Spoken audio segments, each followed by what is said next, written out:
Mi nombre es Andrea Peralta, soy de la carrera de Economía. El tema es la formación de las ideas, la formación de conceptos y juicios generales, la inducción y deducción, la generalización, la interpretación, la abstracción en el proceso del conocimiento, características del pensamiento, vínculo entre el pensamiento y la verdad.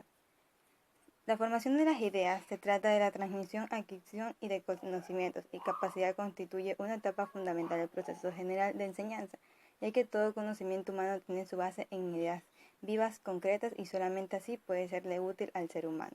Los seres y objetos del mundo circundante, sus relaciones, manifestaciones son los hechos concretos. El reflejo de estos hechos en la conciencia del hombre tiene como base la percepción sensible. Se manifiesta en forma de ideas concretas, vivas. Si el alumno reprodujo los hechos concretos y al mismo tiempo los describe en firma oralmente, pues decidimos que él posee el conocimiento de aquellas hechas, de ahí que esos conocimientos se convierten en partes fundamentales del conocimiento humano. La formación del concepto y juicios generales se trata que con la adquisición de ideas verdaderas el hombre ha reconocido realidad en su apariencia, pero el proceso de la comprensión no se ha concluido todavía. Si el hombre quiere sobrevivir en este mundo, si quiere cambiar la realidad según sus necesidades, tiene que captar las características generales de los objetos y hechos y las relaciones verídicas entre los fenómenos. Esto se logra mediante el pensamiento y la formación de conceptos y juicios generales. El concepto es una idea que comprende las características generales y principales de los objetos y manifestaciones de la naturaleza y de la vida social. Cada concepto es una idea, por lo tanto, un concepto no se expresa en palabras, no puede formarse ni existir. Formarse un concepto, por lo tanto, dicho brevemente, es seleccionar las características importantes de ciertos objetos y manifestaciones de la naturaleza o de la vida social y reunirlas después, brevemente en una definición. La inducción y deducción. La inducción es un tipo de razonamiento y a la vez un método de investigación. Hace posible el paso de los hechos singulares a los principios generales. En otras palabras, vemos que inducción es un proceso de razonamiento que va de la particular a lo general, en tanto que en su calidad de método de investigación, la inducción se entiende como vía del estudio experimental de los fenómenos en el proceso real del conocimiento. En cuanto a la deducción, es la acción y efecto de deducir, o sea, a sacar una conclusión de algo, de una cosa, de un principio, preposición o supuesto. En otras palabras, es el método por el cual se procede lógicamente lo universal o lo particular. Es un tipo de razonamiento y método de investigación inverso a la inducción. La lógica formal, que es la ciencia que estudia los actos del pensamiento, desde el punto de vista de la estructura o forma lógica, se convierte en la teoría formal de la deducción. La generalización es un proceso lógico en virtual, de lo cual se pasa de lo singular a lo general.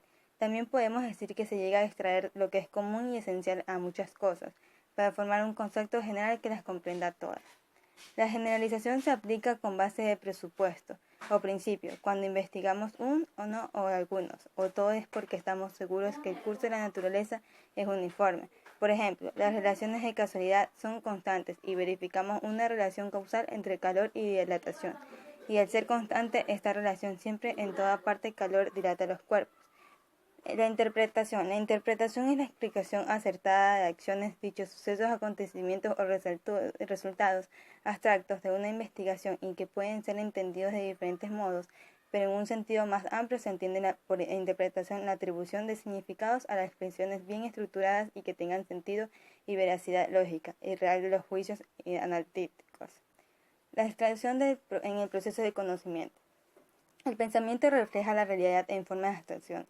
Es decir, todo conocimiento se halla necesariamente unido a procesos y de abstracción y sin ellos no sería posible descubrir la esencia de objetos. Para ello hay que penetrar en su profundidad. La división de multilateral de las mismas en su aspecto puro son resultado de la abstracción.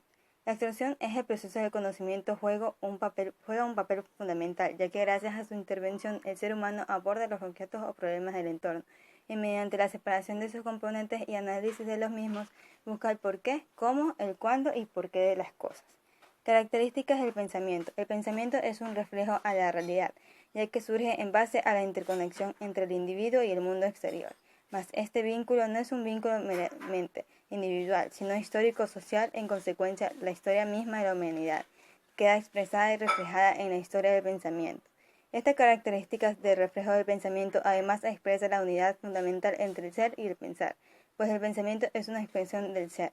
Por esta propiedad del pensamiento es que el conocimiento se manifiesta como el paso de lo falso o lo parcialmente verdadero, de esto a lo verdadero más completo y absoluto. Vínculo entre el pensamiento y la verdad. El pensamiento se lo ha dicho que es un conjunto de ideas propias de una persona que refleja las características del objeto de la realidad. En cambio que la verdad es un juicio o proposición que no se puede negar racionalmente.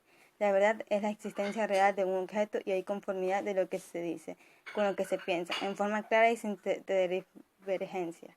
En tal sentido, el pensamiento refleja objetivamente la realidad. Para que esto ocurra, los pensamientos deben ser comprobados y el modo natural a través del cual se comprueba el pensamiento es objetiva, es el trabajo, es la práctica social, la práctica profesional, es como se va